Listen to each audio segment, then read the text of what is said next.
say that the VJM04 is mechanically a very straightforward evolution from VJM3, but undoubtedly the biggest changes that we saw over the winter were aerodynamic.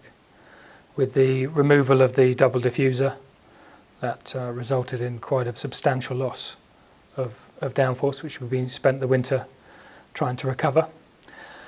All of those sort of changes are under the skin. From the outside, the biggest change you'll see is a move to a roll blade type roll hoop. And this gave us a small packaging advantage, we felt, so we went down that route. The KERS packaging was relatively straightforward. We've incorporated the Mercedes system, which we believe is very strong. It involves very few compromises in the chassis. Located under the fuel cell, we believe that would be a strong advantage to us in 2011. The resultant removal of F ducts means that the engine cover design has changed to suit that, but in its place we've got this drag reduction system, which from the outside you can't really see. You'll only see it when it's moving on the track.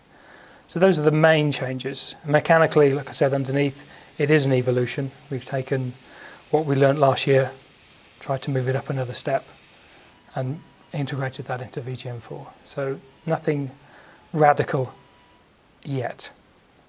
We recognise obviously a big change with the Pirelli tyres coming in 2011. With that in mind, we've brought in some expertise and knowledge to help us understand the Pirelli tyres. We're taking data from the first few winter tests, and then we'll look at any changes that need to be made to the chassis in due course. We've left ourselves some options, so we haven't penned ourselves in with respect to that. We just want to understand the tyres more fully before making any major changes. I'm really excited about our driver lineup. I think it's got to be one of the strongest driver lineups outside of the top teams. I think we've got some real talent in there, and I'm really looking forward to them getting in there and wringing the neck out of the car and seeing what it's capable of doing. The team's aim for 2011 is to finish at least 2 places higher than 2010. We understand that this is a large ask. We don't underestimate the task in front of us. The competition in the middle of the field is extremely fierce, and we think that's going to become even tighter in 2011 with the introduction of the new aerodynamic regulations and the tyres. So we know the fight's going to be hard, but we're up for the fight.